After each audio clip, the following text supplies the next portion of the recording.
I will start. Hey, speaking of which, I will start with what you can blame on Steve Yzerman, and of course the players that have been brought in by Steve Yzerman. They have to play, but still on the because I'm looking at the totality of the season right now. Here's what I'll give Steve Yzerman credit for. The Red Wings offense this year was actually very good. It was top 10 in the NHL in goals scored per game. And getting guys like Alex DeBrincat, who stumbled towards the end, he basically, what Alex DeBrincat did this year was the same as he did last year. His numbers last year with Ottawa and the Red Wings this year are basically identical, although we'll talk more about him later and his struggles down the stretch. You know, getting a guy like Patrick Kane mid-season, which turned out to be a hell of a signing. He proved that he still has a lot left in the tank, and he was basically a point-a-game guy. Lucas Raymond stepped up big. And who drafted him? Steve Yzerman. I'll give a ton of credit for that. And then, of course, defensively, drafting Mo Seider was a phenomenal draft pick, especially given the circumstances, given the fact that they didn't have any lottery luck. I'll give him credit for that. But right now, I want to just look at this as in totality. All of that is all well and good. However, the Detroit Red Wings this season were the only team that were a top 10 goal-scoring team to not make the playoffs. And here's why. Because their defense this season was no better at all than it was last year. It was bottom 10 in the NHL. They basically gave up the same goals per game as they did last year. And look at what they added this past offseason and even mid-season. Who did you add? One of the things you might have been counting on is Ville Husso to stay healthy. But Ville Husso, as much as we give him credit for some of the things he did last year, last season he was 34th in goals allowed per game and 38th in save percentage. And one of your answers to that is bring in career backup Alex Lyon, who this season was 36th in goals allowed per game and 27th in save percentage, and 35-year-old veteran James Reimer, who basically had the same numbers as Alex Lyon. That's not good enough. The goaltending over the totality of the season was putrid. It was awful. But then you can also go to the defense. Who did you bring in off of a defense last season that wasn't great either? Last season, you had guys like Osterley and Filip Hronek who they traded, and obviously Wallman and Seider and Sherratt and all of that. And obviously Osterley and Hronek don't play for the team anymore, but some of the guys you added were 35-year-old Jeff Petrie, who shouldn't be playing. It's just the nature of hockey is that you have multiple lines, so that's why Jeff Petrie is out there. Justin Holl, who was so bad that he's not playing, and Shane Gostisbehere, who I give him a lot of credit for leading the team in assists, he's not a great defender. So the moves that Stevie Y made this offseason to help bolster the defense and help bolster the goaltending, pretty much all of them failed to some extent. And that's why their defense is no better now than it was last year. That's what I blame on Stevie Y in terms of personnel and what he's brought in. You can give him credit for the offense because DeBrincat and Kane over the totality of a season was big time. Even guys like Sprong and Comfer, who really stumbled down the stretch but also had moments of the year they were very valuable, that was all well and good. But defensively, the moves that were made were just awful, just terrible. Like, there was really nothing you can say about them other than that, except for Gostisbehere's offense, and then, of course, bringing up Simon Edvinsson late in the season. So that's where I give Stevie Y a bit of the blame for this. The fact that over the totality of the season, you didn't improve your defense at all, even though your offense was fine. And now let's get to Derek Lalonde and then some of the players. Oh, man. Let's go. The way that the Red Wings just imploded down the stretch, that just can't happen. There's no excuse for that. And I know players have to play, but just remember this. After a 6-game winning streak, this was after they beat the Washington Capitals, by the way, 8-3. The Red Wings were 9 points clear for the last playoff spot. 9 points. And what do they proceed to do in their next 19 games? Go 5-12-2. And oh, by the way, in the immediate aftermath of that 6-game winning streak, they immediately go on a 7-game losing streak in which you're outscored 36-12. I don't care if Larkin's out. I don't care about any of that. That is not acceptable. That's coaching. That's not having your team ready. That's just them like laying down and dying and just giving up for 7 games. And you follow that up with a win against Buffalo, I believe, and then you follow that up with a blowout loss at Pittsburgh. That would have been a nice win to have, by the way, because Pittsburgh and the Red Wings were fighting with each other for a spot, although the Capitals were the one that you really worry about. More on that later. You can't have that happen. There's no excuse for that. And that's why I I don't like when people say like, oh, they got it together. They won their last 3 games. If it wasn't for, Philadelphia and Boston and those bum franchises, or if it wasn't for those dumb rules, the Red Wings would be in the playoffs. No, if it wasn't for the Red Wings and imploding at that point, they wouldn't be in the playoffs. And Derek Lalonde, all I've ever heard come out from him when it comes to his press conferences and everything is like, oh, we never thought we'd be in this position anyway. If you would have told us we'd have this, we'd be in a playoff run. This was when they were on their losing streak. We would have taken that. Oh boy, I don't know if we're going to be there next year. New Jersey, they should get better with maybe a full season of Jack Hughes. Bro. No, I don't want to hear that. No, I don't want to hear that. You know what? Because that, to me, when we sit here and we wonder, how did this team go from kind of having this cushion that made us all comfortable? We were like, there's no way they can blow this. They have enough to sustain injuries because of the lead that they had in the wild card, just a hair away from a top 6 playoff spot.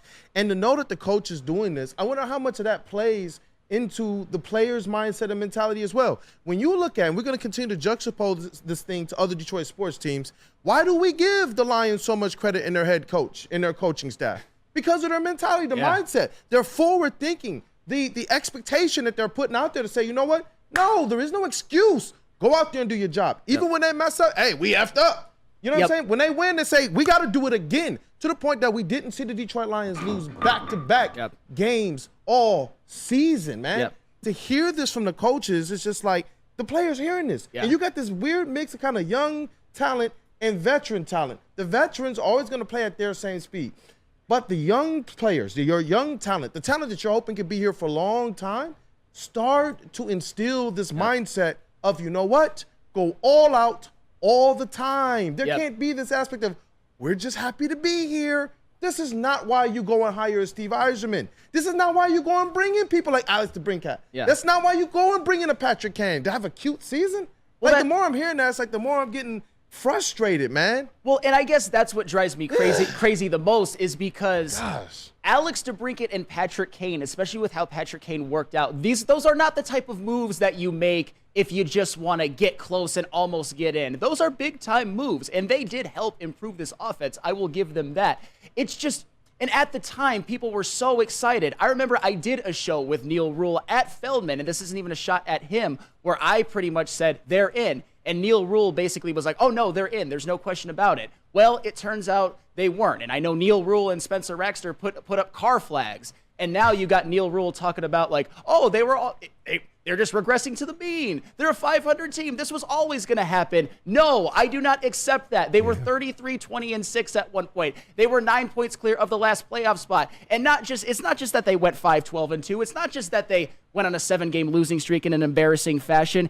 It's the fact that one of the aspects of the team which you had counted on completely let you down during this stretch. During this 5-12-2 stretch, the normally very good Red Wings offense gave you 2.4 goals per game, which by the way, that is, you basically means you're playing like the third worst offense in the NHL for a 19-game stretch. You had a guy like Alex DeBrincat, who for part of the season was very good, give you a total of 1 goal. You had JT Compher give you 7 points in 19 games. You had Daniel Sprong give you 2 points and get benched. You had Robbie Fabry give you 6. You had Joe Veleno give you 2. You had guys like Rasmussen and Andrew Kopp, who both got hurt for a time, both underperform, at least to what they were doing at that point in the year. And also, it wasn't just that. It was the fact that their defense, which was not good throughout the whole year, completely took an ish during that part. They went from being bad to amongst the worst in the NHL during a fourth of the season. This isn't a 10-game stretch. This wasn't just during that 7-game losing streak, which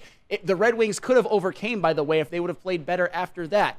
That's the stuff that I put on, obviously, the players, but I put on effort, I put on coaching. If you collapse like that in a season, especially when you're basically at some point capturing the hearts of this entire city, we're putting up car flags, we're talking about playoffs, we're talking about all of that, we're talking about, why is playing 19-19 and everything is awesome and everything's perfect, and then you implode? That's not acceptable. And you will never convince me otherwise. And I think some of you guys are soft on Red Wings. Are being soft as Charmin. And I see Randall Small, he said 2 different sports, Kool-Aid. Look, I get football and hockey are 2 different sports, but the mindset in which you take any aspect of a playing field, that mindset should never be about being satisfied with where you are. That is small-minded mentality. Hey, we don't come here like, we're just happy to be here. No, like even us on this show, man, even you guys out there in your work, I don't think anybody says, we're just happy to be here. No, everybody's working to get one step better than they were the day before. That should be the mentality. That's what I love about the Detroit Lions. That's what I love about Sheila. That's what I like about Chris Spielman. They're not resting on their laurels. Brad Holmes, Mike Disner, you got even the coaching staff. They will go in there and say, you know what? I like you, buddy. You're not up to par. We're trying to get somewhere. That needs to be the mentality all the time. All the time. Well, and Detroit Dabber, of course, who sometimes has good points, more often than not does not. This is one of your not so great points. And I hate when people do this because it makes me so upset. Well, why weren't you mad at Dan Campbell when after the NFC Championship game he said that they might not make it back? There's a difference. The Detroit Lions had an objectively successful season. They made the playoffs. They won 2 playoff games. They won their division. Mm-hmm. The Red Wings, I don't want to hear about them possibly not making it back in year 6, which would mean 6 years, no playoffs. But I actually think there's a segment of people in this audience that would be okay with that. To me, that's soft. And that's not even Dan Campbell's full statement. Right. Dan Campbell is being fair to the point that he didn't want to just come out here and just be as cocky as he is, man. Right. Because that boy carries his in a wheelbarrow. So he's like, hey, look, I'll give you guys a little bit of a piecemeal here. It's not easy to get back. We know what the history says. But he didn't take the long way out. He could have just said, it's not easy to get back. It's going to be a hard time next year. The rest of the statement was, but we're going to get back. Yep. Yeah. He's put it on tape. We're going to the Super Bowl. Yes. Put that on me. And he went to that locker room, and we see the videos of him saying, look, we're the guys that's been here. Look around. You guys know the records. That's not anywhere.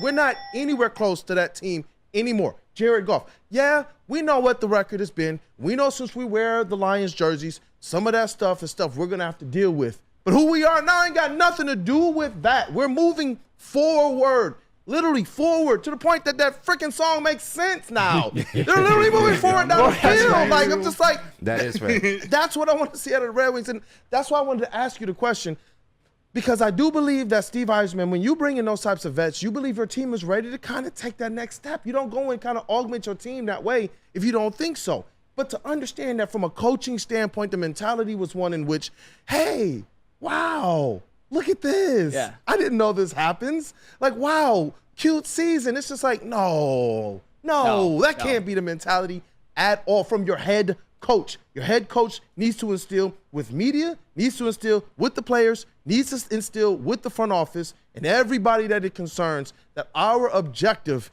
is to make the playoffs. Our objective as a coach is not to say, let me just try and coach a cute season. That should never be it. Well, ever. And I challenge all of you in the chat really quick, all of you who are disagreeing with me and who don't like what I have to say.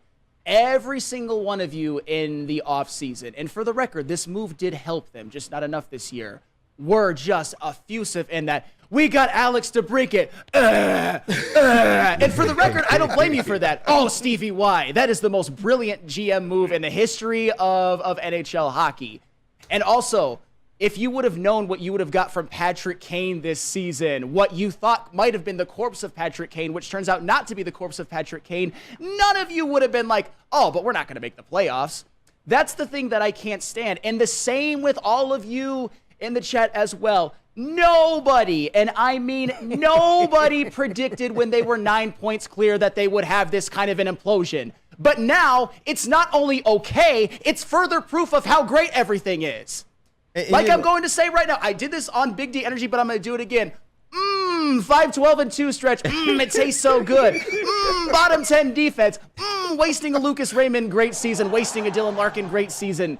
Wasting a Patrick Kane season because they can't defend. So good. That's what I'm hearing. Mike G. Flannel, who's got it better than us? They love your nobodies. You want to take your test? I'll take your stupid test. Oh, my gosh. And I see Randall Small, he asks, did they take a step forward? Listen, for the players. Yes, they did. Yes, they did. They did. I'm talking more about the mindset of your head coach. That should matter. When you see a team that's gone through some of the stretches they've gone through, and we all knew their deficiency, that's the time for the coach to step up and say, you know what? This is our objective. This is what we're playing for. I need everybody now to go out there and give 110%. I don't care about your 100% right now because this is where it got them. They had more to give, in my opinion. There was more to coach this team through. And then all of a sudden you see him kind of play with a sense of urgency towards the end of the season after they no longer controlled their own destiny. That's what I'm talking about. Whether Lalonde's here next year or not, I want to see a completely different perspective from the head coach that the players understand. This is what we're working towards. We talk about, hey, listen, the same people who are asking these questions are also the same ones yesterday who were going hype about seeing the Lions at involuntary workouts trying to work to get to a higher place than they did last year. Why? Because that's been the mantra since the clock hit zero in San Francisco, is that, guys, we fell short. They didn't come out saying, hey, you know what? Who thought the Lions would be in the Super Bowl? You know who thought? They thought, to the point that it's a disappointment for them. It's a disappointment. And everything they've done since then, from the free agency to what we know they're going to do in the draft to what we already see the players doing, it's about getting back to the top and this time punching that ticket. I don't even think in their minds it's about just getting to the Super Bowl.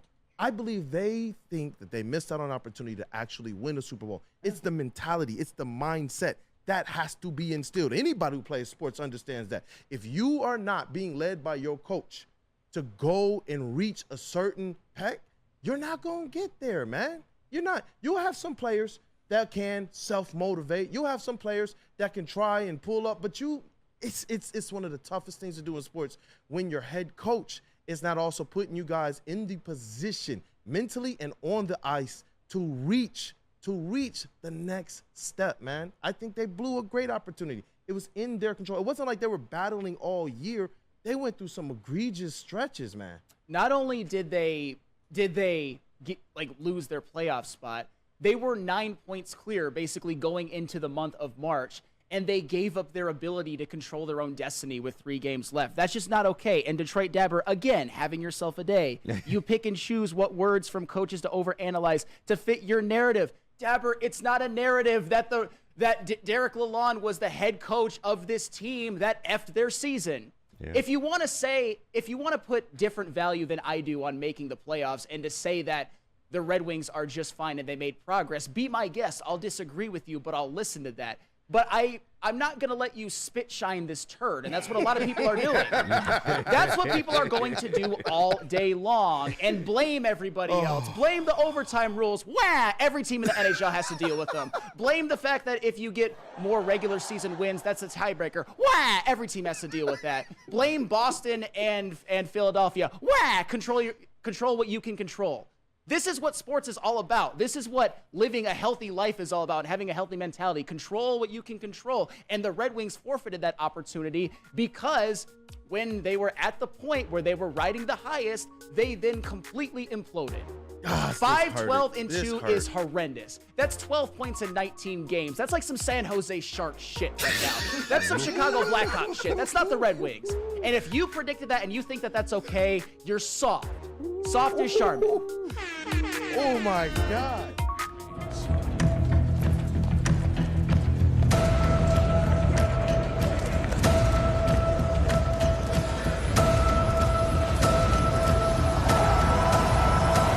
Here he is out of the tunnel. Yeah, come on, bring it. Yeah. Booed the out of me, which was cool. When he was booed coming out, it was good closure for me to be like, I want to kind of rip their hearts out. Fired me up to go out there and try and throw for 400 and a bunch of touchdowns and let them know what they were missing. These two quarterbacks. What up, dog people? It's the Wake Up Woodward crew. We appreciate you guys for choosing to start your day with us. Chat family, as always, you're a very important part of this show, much more important than Matthew Stafford and Kelly Stafford. Still, blessings to their family. But chat family, go on ahead and smash that like button. And once you have, encourage somebody else to do the same. All right, let's get this stream out there, man. We appreciate you all support all the time. All the time. Like I told you guys last week, it's what drives us. It's what motivates us. And I know this next segment, though, is being driven and motivated by a former Detroit Lions quarterback. Yeah, I'm so confused. Like, I don't get what they're saying, what they're doing. I get part of it, but I don't get like half of it. And this has nothing to do with them as people, them as contributors to Detroit, because I couldn't be more of a fan of the people, Matthew Stafford and Kelly Stafford. I know before I was at the network, Kelly was a fan of the show, helped do a lot of great in the community here, partnered with Woodward Sports. But I don't understand some of these comments. Stafford first saying, he thrives off the booze. He was expecting them, even leading up to the game. Like it seemed like this was just a competitor. Hey, I know I'm the enemy. I'm going in. I'm going to get booed. But then his comments about, I just wanted to show them what they're missing. Throw for 400 and a bunch of touchdowns. Show what they're missing. I don't get that from the standpoint that he dumped us. He dumped Detroit. And also, real quick, Kelly Stafford saying, what was her line?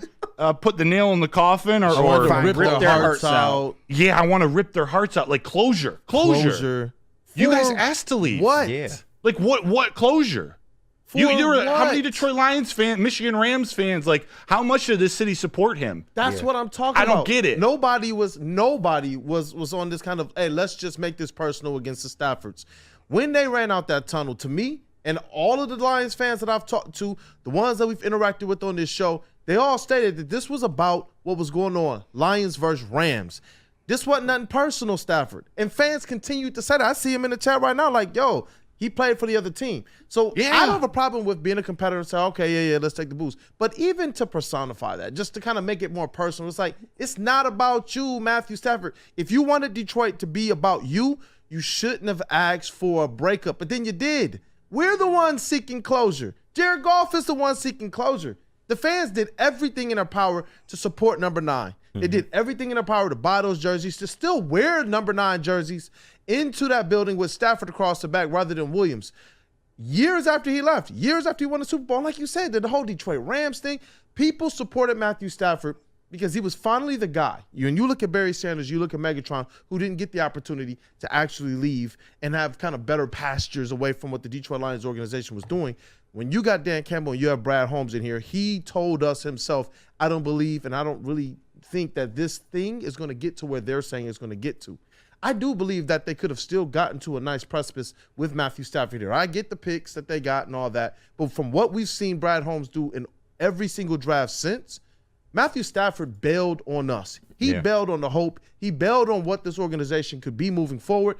That's on him. And all the fans continue to say it. When he comes here for his regular season game, we will make it personal. And what do you think they're going to do? Boo him or cheer him? They all stated, give him his video, cheer him, put on the jerseys, remember the old times, which wasn't very many good times, but we still stayed in the trenches and we still supported him. I don't understand all the talking and the revisionist history after. We saw who he was after that game. Yeah. We knew exactly what he was in the heat of the moment and the emotions. And a lot of times you give people that type of space to kind of clear their emotions and not really judge them on those type of things. But to be able to come back and have the opportunity to do a documentary and you're going to put in there something about your closure and ripping our hearts out and all of this other stuff, it's just like, what are we doing now? Yeah. What are we doing? Yeah. KG, you get dumped and your ex-girlfriend shows up with trying to show off her new. I hope this doesn't bring up any bad memories. No. It actually brings up some memories for me, by the way. I have a story for you guys. But isn't it kind of lame to flaunt your new girlfriend? You dumped her. You come back and you're flaunting it like she did something to you. This is it's a little much. The closure comment and things of that nature. And this is somebody who was here for 12 years, right? So if you somewhere for 12 years and ain't shit getting done, then you are well within your rights to leave. I've never faulted Matthew Stafford for wanting to leave.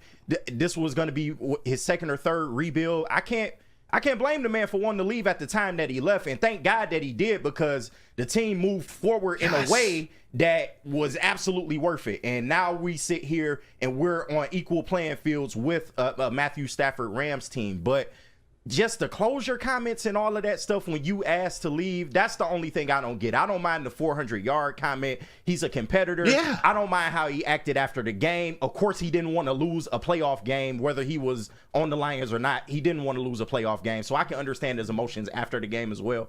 But doing all this later, like it's almost the next season, and you letting the Rams PR team putting this in the doc, and you got your wife talking about she wanted to rip our hearts out and stuff like that. And some of it I just don't understand. But like I said, I don't fault him for anything else besides the fact that you left. You have to live with that. That's it. I do fault him when you have an opportunity to be able to say something on that press conference after the game about the city of Detroit, then say something about it. Say something about it.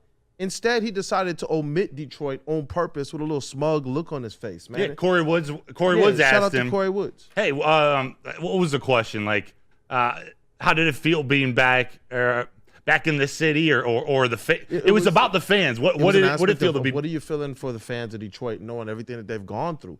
All you gotta say is, "I'm happy for them," and move on. Instead, he decided, "I'm happy for the players." Yeah, I'm happy just for the happy players. So, do you think that's where the beef lies? Is he mad at the fans for maybe how they quote quote react to him when he returns or when he came back? Remember, that was one shoe. I think at the time, kids were booed. Yeah, I think at that time, like within 20 minutes of the game ending, I think that came out of Kelly Stafford, his wife. After the game, coming up to him and telling him, they were booing our kids and stuff. So I have a feeling he was a little angry about that, which you almost can't blame him, but you also got to be smart. Like, no one was booing your kids. Yeah, that was all made up. Exactly. And I think she clarified that. And any fans that we don't really associate with that part of the fan base, but real fans are not going to boo your children. Like, come on. Like, you think we pay $200 to go to the game and boo your kids? Like, come on. Look, now, bro, it was a rough season for kids, though, between supposedly getting booed in Detroit and then you saw that their suite was next to Blueface's at a game out in L.A. And he had the strippers in there and everything. And she came out. I'm telling y'all, she was like, yo, like, I brought my kids here to watch their father play football, not to see you over here throwing dollar bills, y'all. Hey, you got you got to check in with the reception desk, man. Because I know I don't want no room next to Blueface. I know that. What's good, JB? I mean, I don't know. I might want a room next to Blueface if you're doing some wild stuff like that at the stadium. But still, let me get back on topic here. As a fan at Ford Field, I'm confused. Was I supposed to cheer for Matthew Stafford? Why? Why was I supposed to cheer for him? You're on the opposing team that we're going up against, and as you all have stated before, you left us. Why should we be happy? Like, come on. We'll give you your little video or whatever. Your contributes to Detroit and the Detroit Lions was amazing. Your charity work that you've done, we all appreciate and love that so much. But as a competitor, I mean, hell, he was fired up when he was going out there to the field. Why should we sit here and have to cheer for you? We want to destroy you the same way too. And Kelly Stafford about closure, I just don't understand it. What more closure do you need? Yeah. Well, just a week ago, you were just happy for us to even be in the playoffs, to get to this position, because we were working our ass off trying to make this team better. Right. And now it's just, you know what? They're booing us. You know what? Forget them now. Let's rip their hearts out. No, forget that. Bump all that. Seriously. Ed O'Neill says the Pats booed Brady when he went back as a Buck. Yeah. Broder, but we can't. Exactly. Like it's just the need. You feel like you need to dunk on your ex. Like, it's ridiculous. It reminds me of my first girlfriend. Really, my high school sweetheart, high school girlfriend. We dated into college. This was like a 4-year relationship. I ended up finding out she was cheating on me with this clown from Michigan State. Oh, wow. Clown. I think she has a baby with him now. Of course, actually. he was from State. Of yeah, course. Right. Hey, Next time. Wait a minute. No, seriously. Wait a minute. Seriously. Wait a minute. JB like shots fired. You just think that like all the cheaters come from State. Now hold on now. Spartan trash. Just tuggers. Like Mel. No, but the next time I went back to Michigan State for the Michigan State game in East Lansing. Like I had started talking to this new girl, and she was like way out of my league. Like, honestly, I don't know how I landed this. One of the most beautiful girls ever who went to State.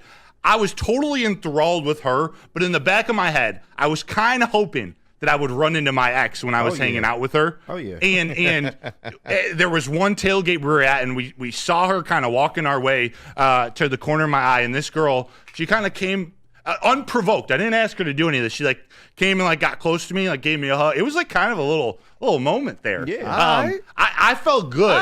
I felt good about Flex that. on 'em, But I'm brother. trying to think of like the reverse. Like if my ex was there coming to try to dunk on me, like look for closure from us when you're the one that left, like you're the one that cheated. And you got all the closure you needed. You won a freaking Super Bowl your first year away from this franchise. Yeah. What more closure do you need? When you realize that winning a Super Bowl doesn't feel better than winning Detroit Lions first home playoff game in some time. The first division title. He's sitting here with a Super Bowl ring, but he's looking at that NFC North division title banner I should have been a part of that. I couldn't do that for my team. It's just like, staff, bro. We rooted you on. We cheered you on. We're glad you got your Super Bowl.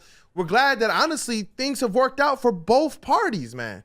For both parties. For the Lions, for the Rams. This is the craziest thing. It may go down as one of the greatest NFL trades ever. Yeah. If you look at it just on paper and what we received and look at the trajectory of our team afterwards, this is probably one of the most even trades ever. So, I don't get it, man. Stop bitching and just compete. You got your Super Bowl, man. You won.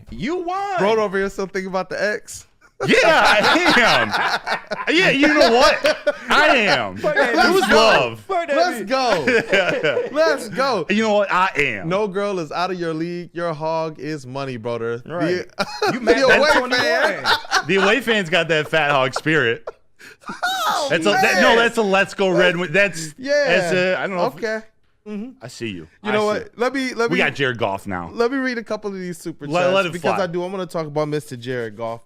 Shout out to Burn with the $5 super chat. He says, weird after Stafford left, he's suddenly outspoken and speaks his mind, something we begged him to do in Detroit. Where was this emotion before?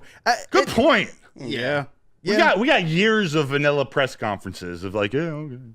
Sorry. Hey, shout out to Dante151. $4.99 super chat. Thank you, brother. As always, Dante's we got to make sure we do something for Dante. Dante's a man. He is religious with making sure to support the platform. Thank you, Dante. No, shout out. He said Matthew Stafford basically became the WWE version of Dominic Mysterio because every time he comes out, he gets booed relentlessly and Kelly Stafford stopped. Boo this man. Right.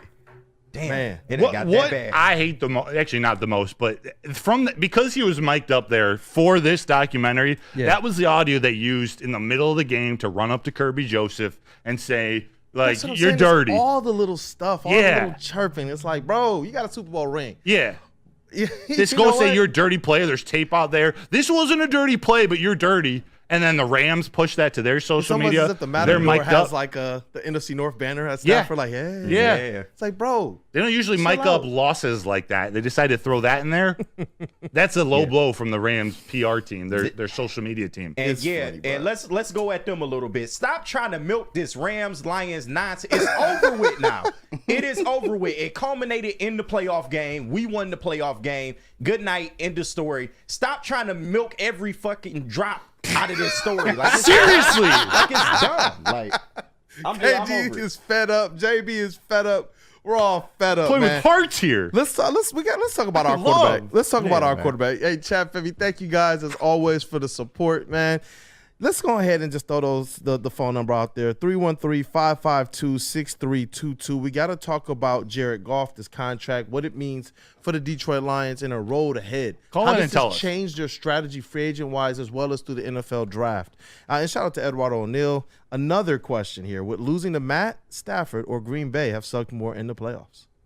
Yeah. And by the way, Chuck Brewer, great comment here before we go to break. How does all this drama he's made going to pay off when he comes back to Detroit for the game this year? He was due to get cheered in his return. Now I bet he's booed. Yeah, do we give him the video? What's it called? I feel like Detroit's going to prove to be the bigger man. Yeah, and they're going to cheer. They're going to make sure they give Matthew Stafford his flowers. The one thing I'm not going to do is take away from his time that he did play here. Obviously, Jared Goff right now has put up some accomplishments team-wise that Stafford never was able to do. But what Stafford did, we saw him, man. He worked, he fought. He gave his all. He played through injuries.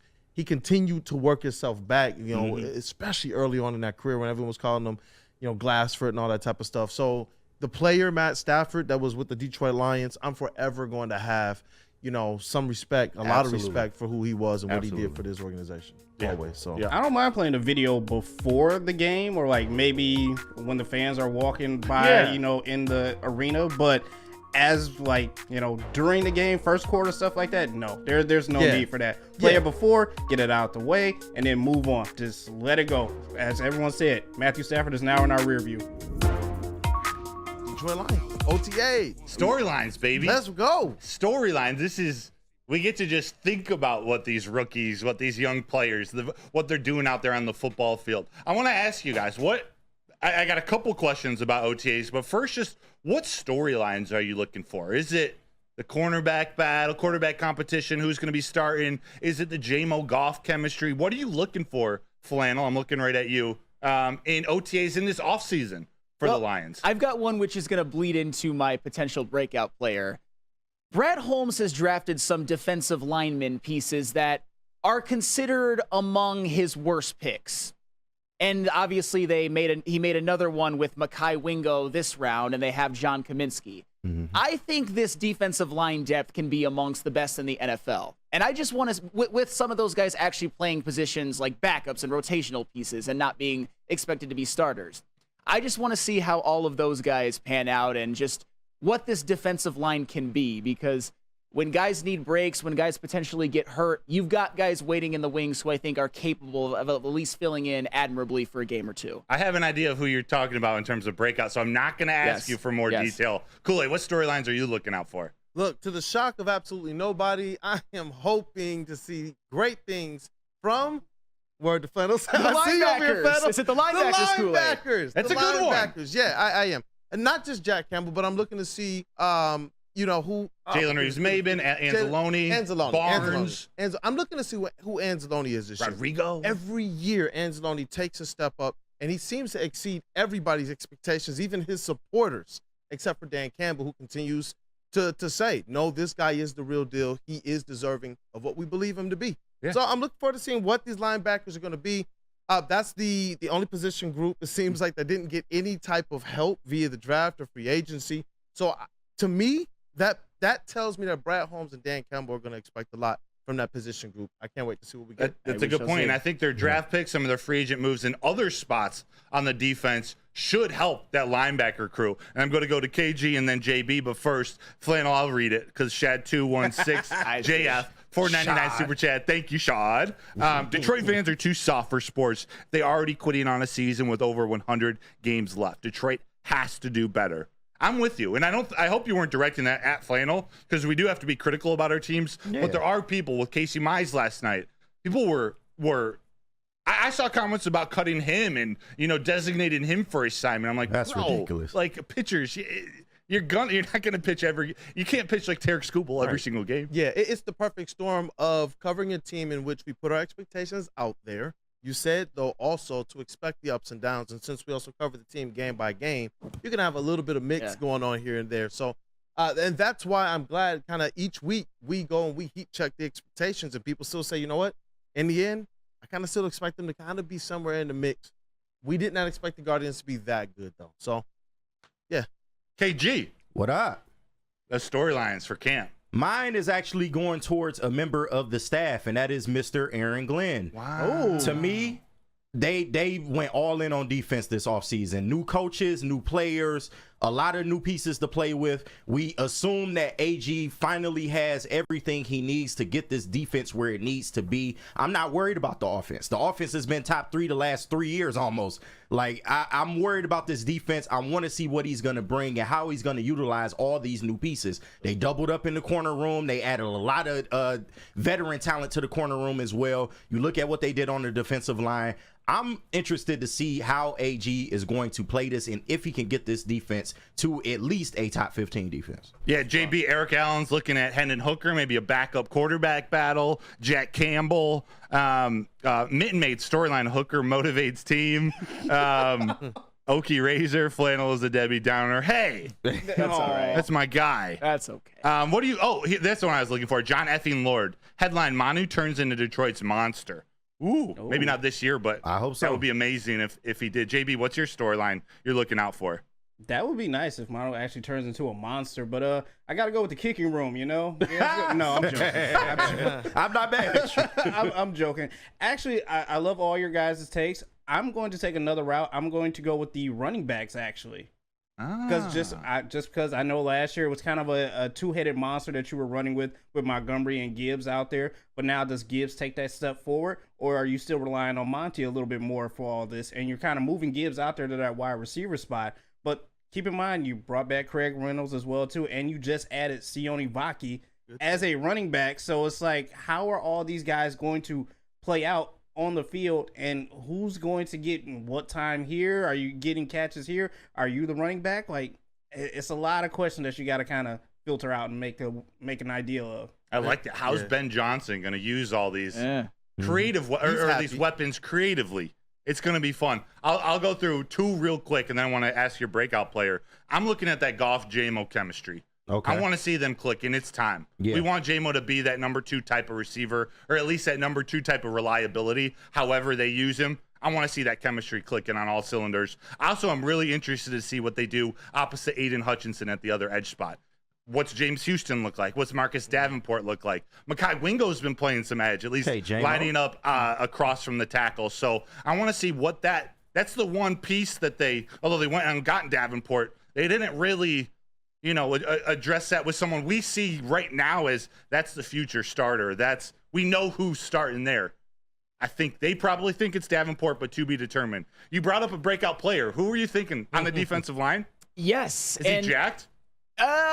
It's not who you think. Oh. Because I can't pick somebody who's shown me absolutely nothing. No disrespect to one Broderick Martin, but he had a very disappointing rookie year to me. I was wrong. My breakout player, and it's a very, very boring answer, I'll give you that, Josh Pascal. I knew you was going to say Josh. I'm channeling Jeff Iafredi, who I used to do a show with. He loved him some Josh Pascal, and I gave him some crap about it from time to time. But you know what? I'm channeling him today now that I'm in his seat. However, here's why.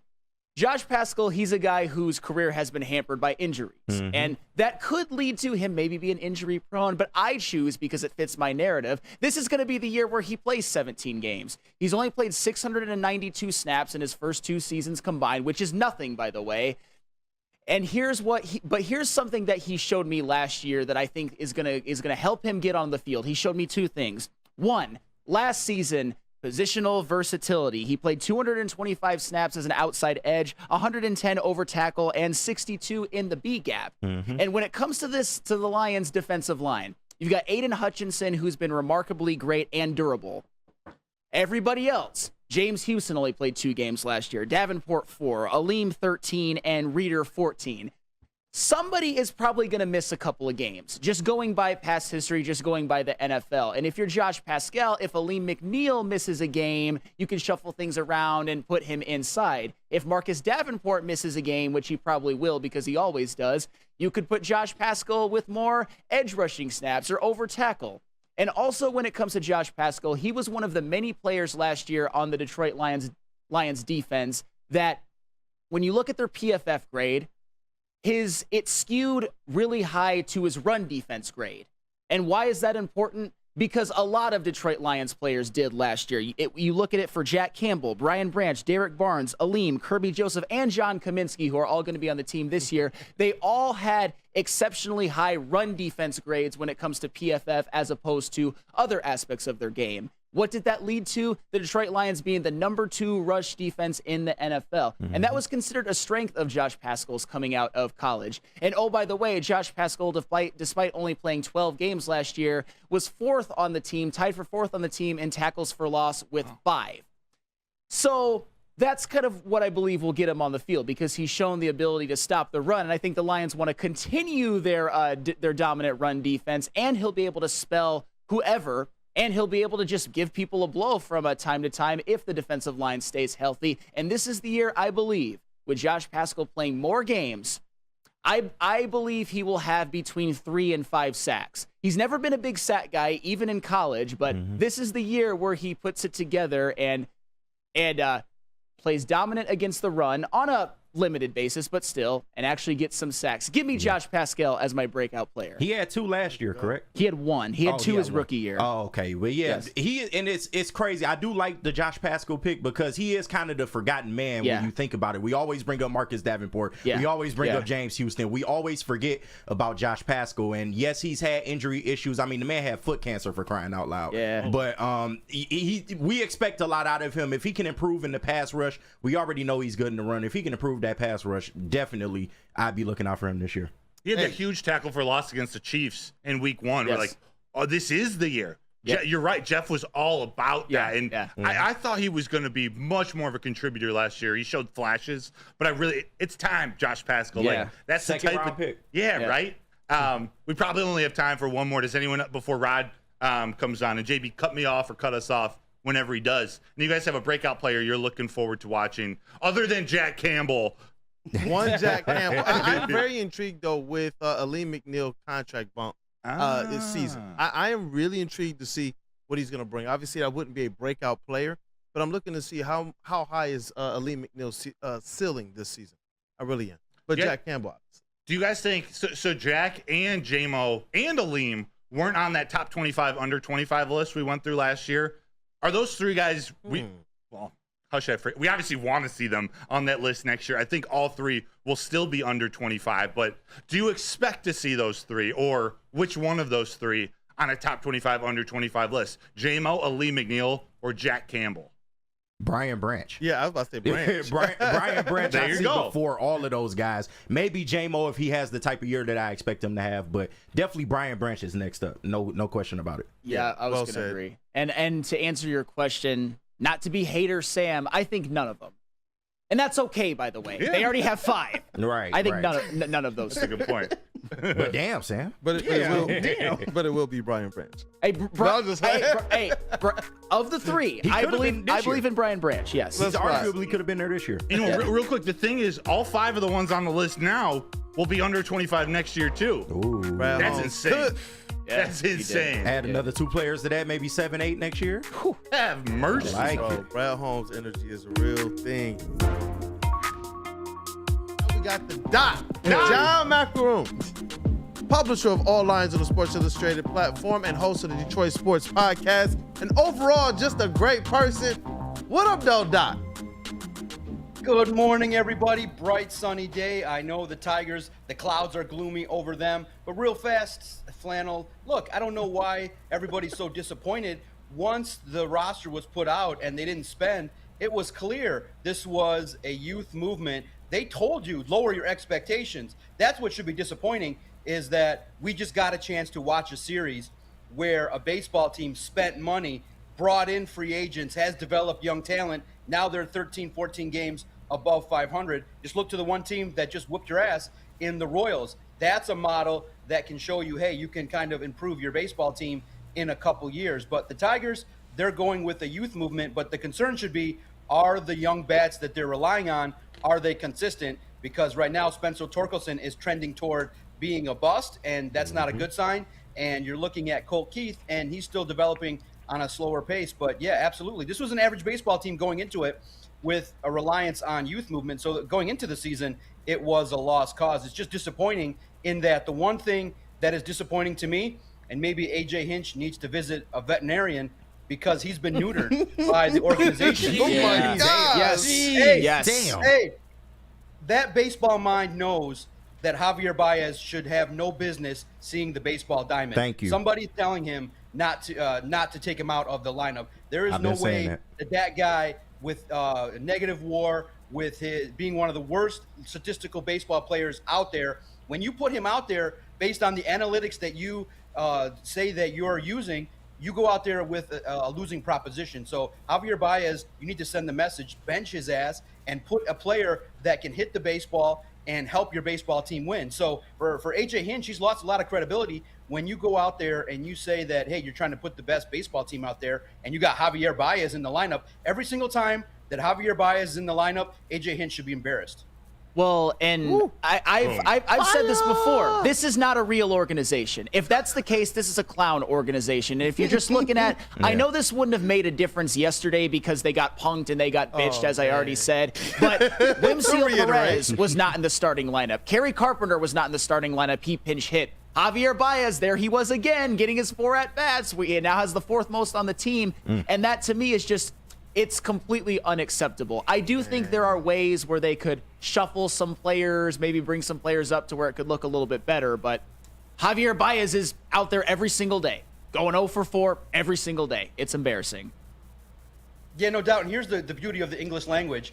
a great reporter, Chris McCoskey, out there every single day. He asks and puts point blank to AJ Hinch, hey, this series wasn't competitive, and what's going on? And AJ Hinch says, what are you talking about? We were competitive. And AJ Hinch took it as, hey, your team is not fighting hard. Look, the team fights hard. They compete. What McCoskey was saying is, hey, on the scoreboard, you're getting your ass beat. What's going on?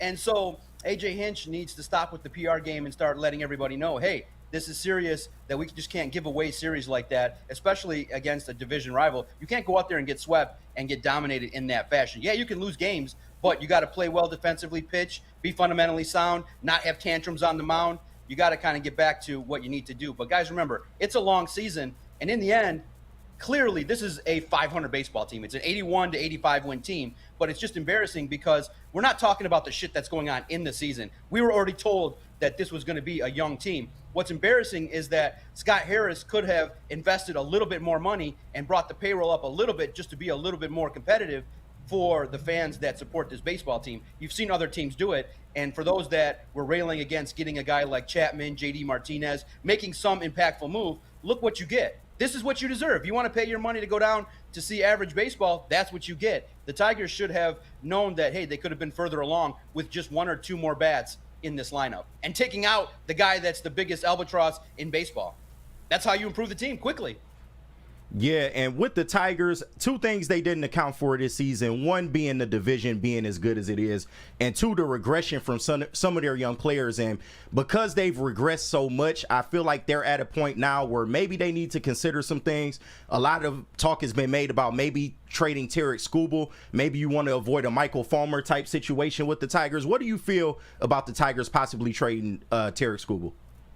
Yeah, that's what I talked about on the latest Doc and Jock podcast. Comes out a little bit later after this interview. Ooh. It's so tough. Listen, personally, I don't want to trade Tarek Skubal. He's an ace. Yeah. He's got everything that you would want in a baseball player. And it sucks because I'm torn. Unfortunately, because the front offices of the Pistons and the Tigers are such ass, we got to talk about trading Kate Cunningham and Tarek Skubal. You have to do it because your development hasn't been good enough out on the field. You have to go out there and get 2 or 3 solid bats, and that's the way you do it. And unfortunately, if you had competent front offices, you could go out and get a Colt Keith who would then come out on the field and contribute. But look, clearly based on the way these teams with their front offices are doing these slow rebuilds, the only way you get better exponentially faster is to take assets and turn them into 2 or 3 good players. And I understand the chat that get nervous and they sit back and go, why would you do that? I know why you're nervous, because we don't trust the evaluation of the GMs and the presidents in this town to make deals that are relevant. There's only one GM that we all trust. We all believe that, hey, if Tarek Skubal gets traded, that we're going to be on the worst end of the deal. But, hey, Scott Harris has got to, realize quickly that coming out and selling to this fan base, we're going to rebuild slowly, is not going to fly. We've been waiting a decade. This baseball team has the longest record of not being in the postseason. And for the fan base, it's just embarrassing. It sucks. I don't want to trade Tarek Skubal, but in order to get this baseball team faster to a spot where they can get to the playoffs, you got to make the deal. If you can find 2 to 3 solid bats that'll be around for a decade, you got to make the deal. But I think they probably won't. But a guy that could be on the block maybe is Jack Flaherty, who's shown that, hey, maybe for a playoff team could be somebody that could net a bat or 2 as well. It just sucks for these guys when you're a pitcher and you realize your offense isn't going to do nothing for you. It makes things exponentially tougher. Yeah, Doc, I'm keeping an eye on these next 4 games. Mr. Bo Bichette for the Toronto Blue Jays and Vladimir Guerrero Jr. As possible trade candidates. We'll see if the Blue Jays are ready to be sellers. But with the last couple minutes, I want to ask you, OTAs number 3. I believe you're headed down to Allen Park maybe after this interview. What are you looking to see out there on the field, seeing the rooks and the veterans together? What are you looking to expect down there? Absolutely. First and foremost, Broder, I give you the likes of you and Chris Castellani and anybody that sits there and watches ass baseball for 162 games. I could not do it. I get out there for one game of series, and I'm like, okay, I'm good. I get my fill. I think the best thing for the Tigers is that their shit is not airing on television. Everybody can just go by and not see that shit on television and just realize, okay, we're average, and they can move on. If people actually watch that shit, they'd be as pissed off as I am. But speaking of something that's a little bit more positive, yeah, the Detroit Lions. Look, man, OTAs is exciting. I'm going to head out there, check out at Detroit Podcast for the videos and content that we're going to have there from OTAs. Look, most importantly, we all want to see Terry and Arnold compete against the vets. I think that cornerback 1 is going to be somebody that is going to bring the swagger and really compete at a high level. I think a lot of people are paying attention to number 9, J-Mo. Does he bring the DOC swagger to the football field this year? And I think he will. I think that that's a guy, you see him flexing in the photos, you see him. I think that this is a guy that the expectation is for him to compete, to be the number 2. Look, man, if you're a competitor, you want to go out there and take away the number 1 spot. You need to be the guy that says, give me the football. Let me take over these football games. I can't wait to see how J-Mo looks. A lot of people are paying attention to Broderick Martin and how he looks in terms of his development now.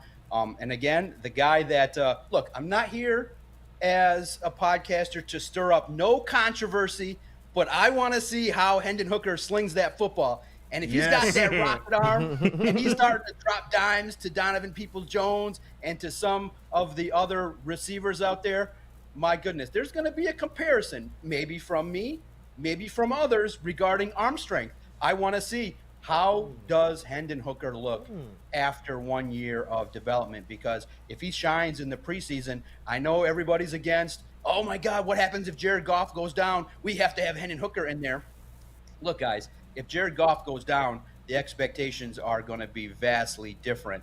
And if Sudfeld's out there or Hooker, I think you're probably going to get the same result, especially at this point of Hooker's development. He's never seen the field. So if he just shines, the age-old adage is buy low, sell high, because nobody knows what Hooker can bring to the table. And if he shines in the 3 preseason games and somebody makes you an offer for a second-round pick, if a quarterback goes down with injury, hey, you potentially entertain that situation. So I'm very excited to get out there. Dan Campbell is back. The Detroit Lions just right now are the shining light of Detroit sports with all the positivity, the talent, the competition. Look, guys, in years past, when the Lions would trim down their rosters from 90 to 53 players, those 27 guys' careers were basically over. This year, the competition to trim the roster, I believe at least half of the guys that are cut are going to be picked up by other teams. That's how good this roster is that the guys that are going to be cut are going to be guys that could compete and play in the National Football League. That's how great. Look at the top 25, under 25 list. That list, when you look at it in its totality, has probably, 5 players officially, but 6 to 7 guys that are under 25 that haven't hit their prime yet. Imagine all the talent that this football team has that has yet to hit their prime. And when they do, maybe I undersold their Super Bowl window because we're so nervous about a football team that's always given us heartbreak. But if these guys continue to grow and get better and you surround them with good football players in the draft and free agency, we could be talking about a perennial playoff team that could be in multiple Super Bowls. And maybe we're underselling the expectation. Maybe 1 Super Bowl is not enough. Maybe we should expect more from this duo of Brad Holmes and Dan Campbell, because they're starting to show, hey, we draft and develop good players. We pay our guys. And I am thrilled to, when we're done, to get out there and to watch Detroit Lions football. Where in years past, it would be like the Pistons. You'd be like, shit, how do I get out of this? Oh my God. I hate what other teams have done to the Doc, man. It's like, I got 99 problems, but the Lions ain't one. I feel you on that one. I definitely do. Doc, as always, it's a great segment every week that we get to have you on. Publisher of All Lions on the Sports Illustrated platform and host of the Detroit Sports Podcast, John Macaron. Thank you, brother. How you doing? Thank you guys so much. I want you guys to recognize, look, I'm a humble guy, but thank you to all the chat members and online that have told me that when I walk in the room that I got the aura. Thank you. It means a lot to me. I bring the aura to wherever I go, and it means a lot that you guys all recognize it. Thank you so much. Big facts. It means a lot. That's Check out at Detroit Podcast. I bring the aura to Woodward Sports every Thursday morning because you guys definitely are bringing it as well. I can't wait to hear the breakdowns of what you guys think of OTAs, and I can't wait to talk to you guys next week. Hey, Thanks, Doc. Love Doc. Appreciate you, Doc. Hey, have a good rest of your day, Doc. Aura. Like Max Clark. Detroit Pistons likely hiring of Trajan Langdon for the president of basketball operations job. Yeah, you know what? Where everybody instantly goes as it relates to Trajan Langdon right now is his connections to Arn Tellem. And it's an interesting thing because it feels like, it's an interesting thing, though, because 2 months ago, 4 months ago, 5 months ago, nobody really cared. Nobody really cared about that name. They all believed it was one character in particular as it relates to Troy Weaver. But with Trajan Langdon, during his playing days, he does have this connection with Arn Tellem, which makes this very interesting. But like we said on Wednesday's show, Trajan Langdon is somebody that's very well respected within NBA circles. This isn't somebody that you just go and you say, you know what, the connection to Arn Tellem instantly makes him spoiled goods, kind of dead on arrival type of thing. That's not what you're getting with Trajan Langdon. You get an individual who the Pelicans, he actually, his connection to the Pelicans, it was because he was going to apply for the job that David Griffin eventually got, and that was the president of basketball operations. But they liked him so much that they said, you know what, Trajan, if you will, please stay around. We want you to at least be our GM. And they gave him a boatload of cash, and he was responsible for scouting prospects as well as putting together some of the trades that really helped move this Pelicans team forward. And during his tenure there, they moved from 30th, about 30, low 30s in wins to high 40s. So his track record is that everywhere he's going, these teams are getting an influx of good young talent that's actually panning out to be something that we haven't been able to say here with the Pistons yet, rotation level players, rotation level NBA players. That's been a mark of his since he's been in the league, and I like it. And the other thing I love about this is that he's worked his way up from the bottom to get here. This isn't something that's just being given to him, which is something that might be sometimes intimated with this connection to Arn Tellem. But this is what I'll say. You have to question it, though, because up to this point, the kind of Tellem way hasn't been something that's panned out necessarily for the Detroit Pistons. This is a summer in which it could, though. When you look at and you're talking about the connections to the different agencies, Excel Sports being one of them, where Tellem's son works, well, that's also Cade Cunningham and Brandon Ingram's agency as well. And you got a guy like Trajan Langdon coming here. He's going to know if it's the right thing to trade for a Brandon Ingram or even some other less heralded players like a Najee Marshall, a good three-point shooter. Some of the other players in it, because they're not going to run it back. Jonas, I can never pronounce his last name. Valanciunas? Valanciunas. Yep. Even C.J. McCollum, I know he didn't have, he hasn't had the best, what was it, earlier in the playoffs this year? He struggled down the stretch, but I like that, additions like that to a young team. And I got to ask you, and feel free if you're going a direction, run with that. But I want to make sure. Cool. I want to make sure that Chuck Brewer. Where did I just copy his questions? Because he's asked some really good questions. He said Kool-Aid, and I'm going to be speaking from Chuck Brewer. But I was thinking the same thing. Did he get the job because he's the best man for the job, or because of his connections? And does he have the power or not? And these are good questions. He followed up. We don't know that second one. These are great statements you're making, and it sounds like he has a track record of becoming a great GM, but this is a president of basketball operations job. How does that differ? Is he qualified for that?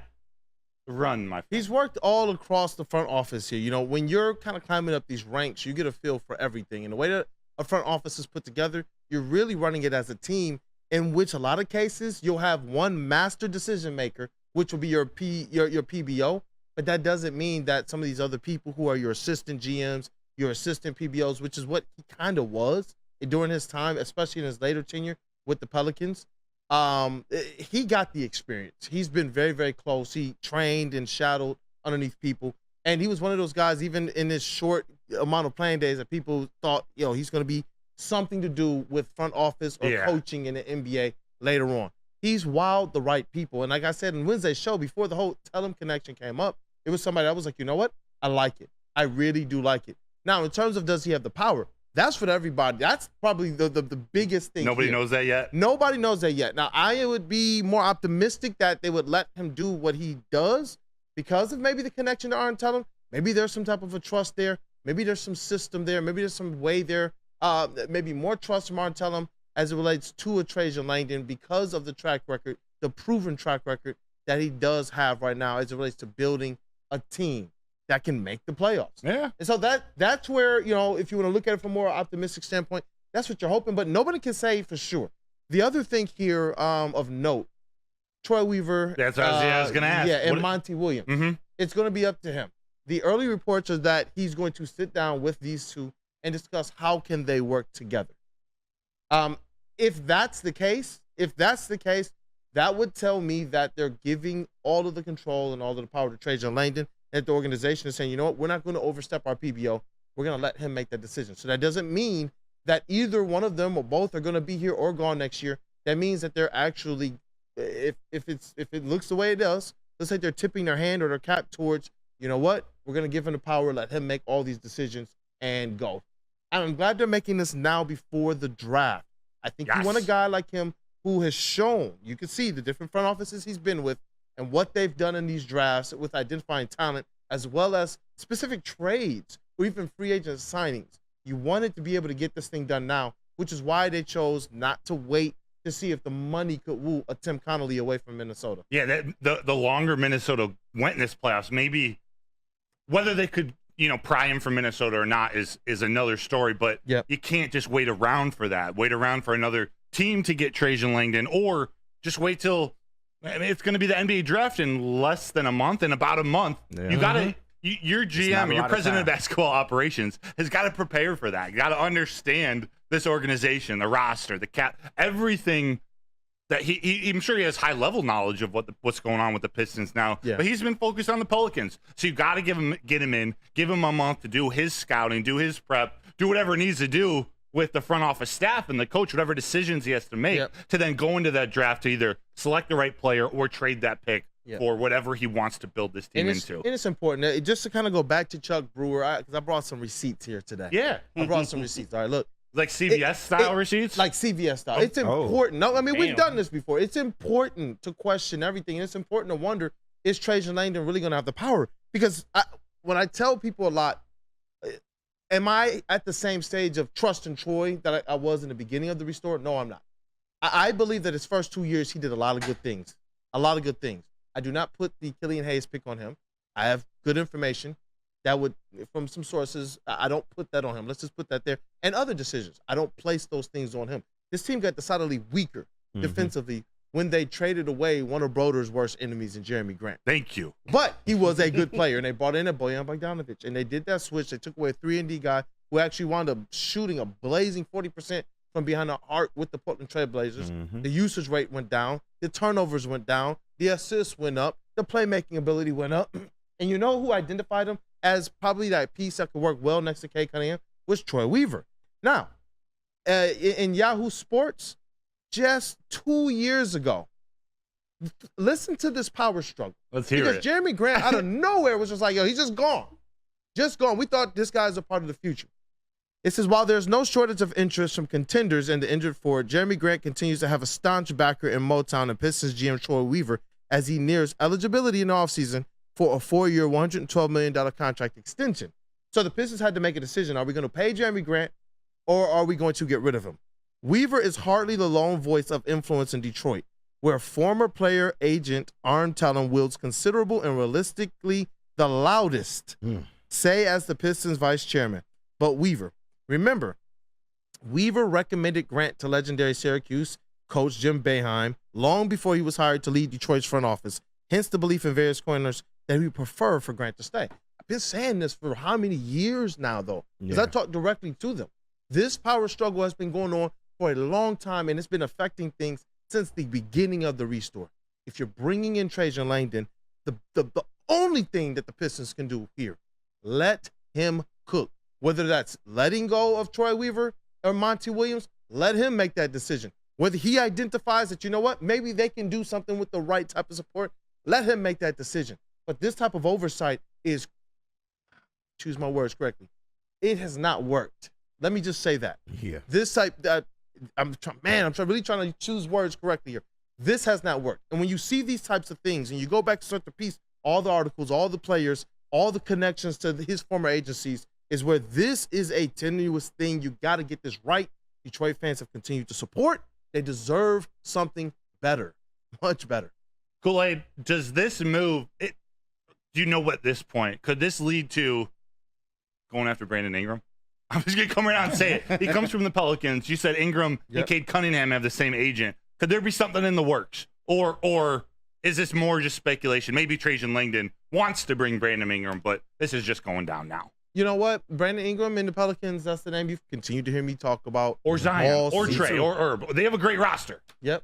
Great young roster. I'll take Sorry. CJ too, man. Bring CJ too. Yeah, I mean, the Pelicans have an entire roster full of players. And I'm like, you know what? If we can't get one of their stars or one of their kind of borderline all-star players, I still wouldn't mind grabbing a couple of their role players because the Pistons are so void of NBA rotation level talent. They have players that are still learning the game and they're not quite there yet, and they need some of those NBA level players to do that. I do believe that Brandon Ingram is still in play. When you have Trajan Langdon, the guy who was in their front office, he knows exactly what it's going to take to get something like this done. Yeah. They already know it. Already. It reminded me a little bit of when Brad Holmes came to Detroit, and instantly they know exactly what it takes to get a deal done, to get Jared Goff here, Matthew Stafford there. I'm hoping that Brandon Ingram is somebody on their target, but I'm not going to cry over that if it's not. If they find a way to get a couple of those players from the Pelicans who are disgruntled, who are looking to make some moves, that would be really, really good.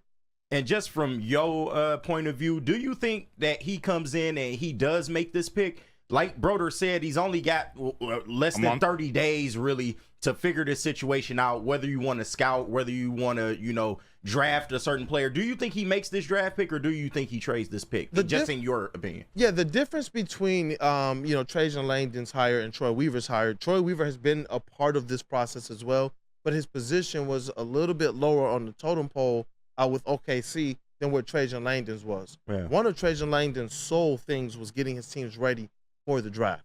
So he's bringing a dossier. He's bringing a report. I like that. And so he's not going to be somebody that's kind of walking into a situation where he doesn't know what's what. And with this first overall pick, I'm assuming and I'm hoping that they do things a little bit differently with this guy who's leading the charge now and let him make the pick. I'd be comfortable with his assessment based on what we see from his prior track record. Okay. I'll take it. Yeah. I'll take it, man. The word you brought up several times, which I'll accept. It's hope. Like, if he can just infuse some hope. That's all we got. Yeah, that's all we got to rest on. You know why I say hope, though? It's because I actually believe that Trajan Langdon is a good front office personnel.